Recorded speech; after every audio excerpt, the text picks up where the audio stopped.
साल 2023 में वो कर दिखाएगा इसरो जो नासा दशकों तक नहीं कर सका।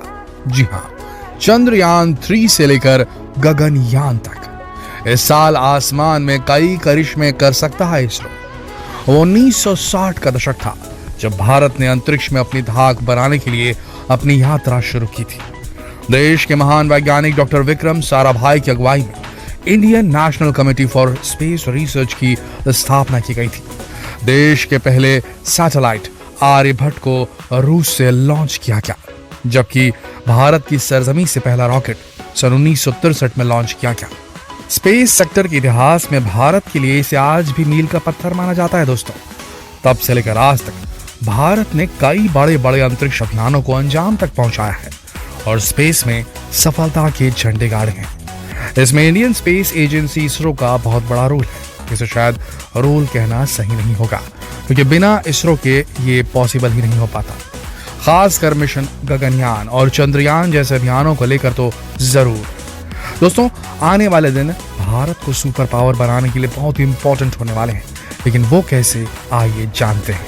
दोस्तों, बात अगर साल 2022 की करें तो ये वक्त भारत के लिए बहुत ही अहम था।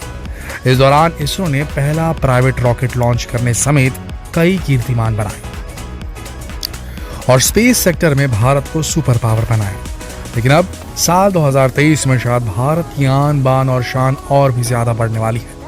स्पेस सेक्टर में भारत वो करिश्मा कर दिखाने वाला है जिसके बारे में शायद दुनिया के बड़े से बड़े स्पेस एजेंसियों ने सोचा भी नहीं होगा।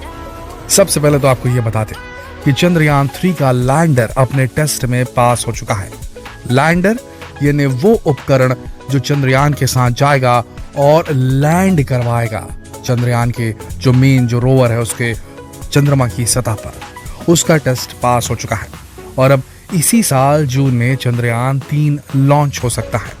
बता दें कि सैटेलाइट मिशन के तहत स्पेस के एनवायरनमेंट में सैटेलाइट सब सिस्टम की इलेक्ट्रोमैग्नेटिक लेवल्स के साथ फंक्शनैलिटी और कंपैटिबिलिटी के लिए टेस्टिंग की जाती है। साफ शब्दों में आप इसे ऐसे समझ सकते हैं कि भारत अब चांद को चूमने के और करीब आ चुका है और इसरो ने इस टेस्ट को मून मिशन के लिए मील का पत्थर बताया था।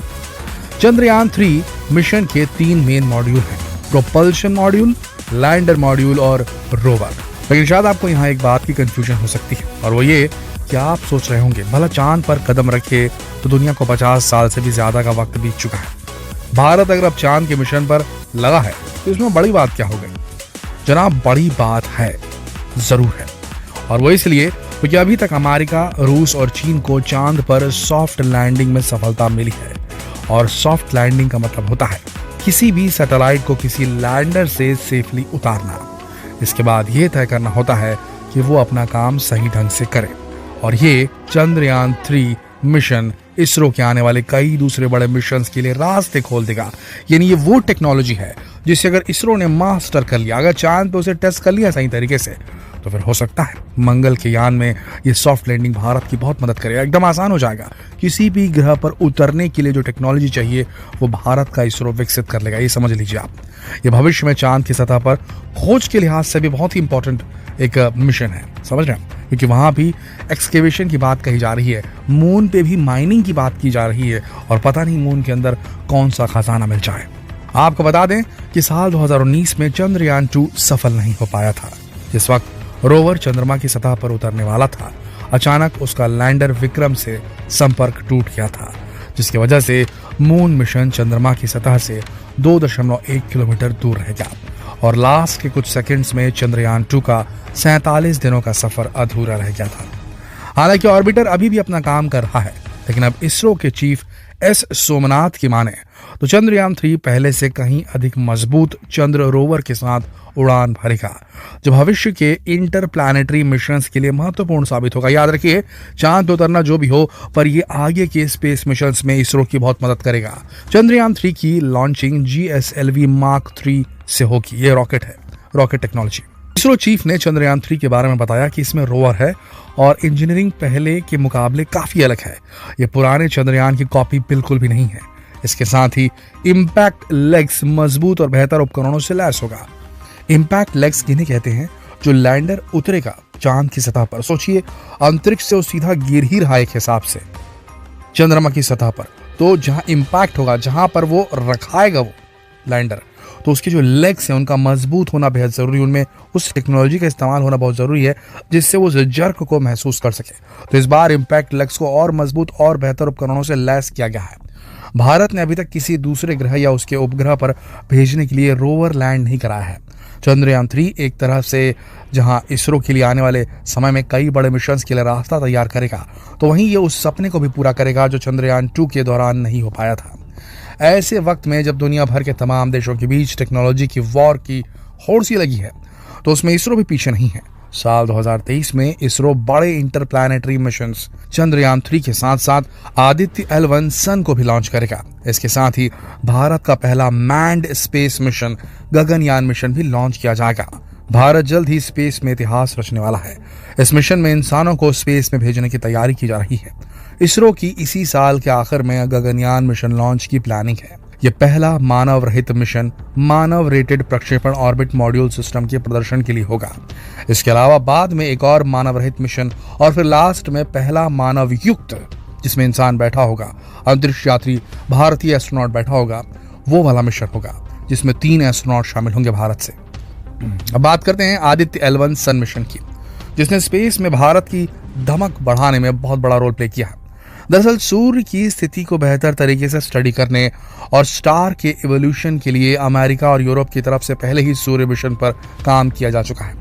अब भारत ठीक इसी तरह के मिशन की पूरी तैयारी कर रहा है। आदित्य L1 मिशन को 2023 में लॉन्च करने की इसरो की तरफ से योजना बनाई जा रही है। अंतरिक्ष यान को सूर्य पृथ्वी सिस्टम के लैंगरहैंस पॉइंट 1 के चारों ओर एक हेलो ऑर्बिट में रखा जाएगा।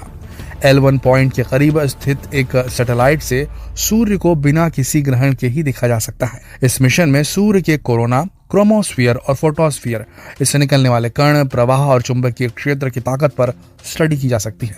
जैसा कि हमने आपको बताया कि इसरो ने साल 2022 में भी अंतरिक्ष में गहरी छलांग लगाई है। इस दौरान भारत ने 5 बड़े मिशन लॉन्च किए हैं। इनमें OneWeb की तरफ से तैयार 36 ब्रॉडबैंड सैटेलाइट्स की लॉन्चिंग भी शामिल है। बता दें कि 14 फरवरी 2022 को इसरो ने PSLV-C के जरिए सैटेलाइट EOS-04 का सफलतापूर्वक प्रक्षेपण किया था। वहीं 18 नवंबर 2022 को इसरो की ओर से लॉन्च किए गए विक्रम S रॉकेट का वो नजारा आपको भी याद होगा जब सुबह तालियों की गड़गड़ाहट के साथ इसे लॉन्च किया गया था। यह खास इसलिए था क्योंकि ये प्राइवेटली बनाया गया पहला रॉकेट था भारत का। ये देश की पहली प्राइवेट स्पेस कंपनी अंतरिक्ष स्टार्टअप स्काई रूट एरोस्पेस का रॉकेट है, जो निजी स्पेस इंडस्ट्री को बढ़ावा देने के लिए मील का पत्थर साबित हुआ है। निजी स्पेस इंडस्ट्री को आप समझना चाहते हैं तो देखिए, SpaceX एलॉन मस्क जो कर रहे हैं अमेरिका में, वो भी एक निजी स्पेस कंपनी है, एलॉन मस्क की निजी स्पेस कंपनी। तो इस प्रकार से भारत में भी निजी स्पेस कंपनियों का इन्वेस्टमेंट, निवेश और उसके बाद उनका कार्यान्वयन शुरू हो चुका है। ये बहुत बड़ी सफलता है भारत के लिए। वहीं इसी साल 3D printed single piece rocket engine का भी सफलतापूर्वक परीक्षण किया गया। इस इंजन को लेकर ये कहा गया कि एग्रीलेट दुनिया का पहला single piece 3D printed rocket engine है, सबसे पहला। जी हाँ, इस रॉकेट को अग्निबाण को ले जाने के लिए डिजाइन किया गया है। वहीं इसरो ने साल 2022 में सैटेलाइट SSLV भी लॉन्च किया। यह रॉकेट 3 सॉलिड फ्यूल बेस्ड और एक लिक्विड बेस्ड ट्रिमिंग मॉड्यूल का इस्तेमाल करता है ताकि सैटेलाइट को टर्न अराउंड टाइम के साथ ऑर्बिट में एस्टैब्लिश किया जा सके। वहीं इसरो ने सभी भारी रॉकेट LVM-3 को 36 ब्रॉडबैंड सैटेलाइट के साथ सक्सेसफुली लॉन्च किया था। यह देश का पहला कमर्शियल लॉन्चिंग थी जिसने इसरो के नाम एक और उपलब्धि जोड़ दी थी। LVM-3 को 23 अक्टूबर की आधी रात को इसरो ने लॉन्च किया था। इससे पहले LVM-3 ने 3 सफल उड़ानें भर ली थी, जिसमें विकास उड़ानें और चंद्रयान 2 का लॉन्च किया था। तो दोस्तों, ये थी इसरो की जर्नी, जो अब और भी नए पिनेकल्स को छूने वाली, और भी नई चोटियों को छूने वाली है। अब देखना यह है कि 2023 में भारत के 2 मिशन जो हैं, बहुत इंपॉर्टेंट मिशन, 3 मिशन कहेंगे हम, चंद्रयान 3 और गगनयान और आदित्य L1 सन, ये कितने सफल हो पाते हैं। अगर इन तीनों प्रोजेक्ट्स में, इन तीनों मिशंस में इसरो सफल हो गया तो ये मान के चलिए, नासा अमेरिका का, रॉसकॉस्मोस रशिया का, चाइना का जो भी हो, और भारत का इसरो, ये नंबर 3 पर आ जाएगा और बहुत पावरफुली आ जाएगा दोस्तों, याद रखिएगा।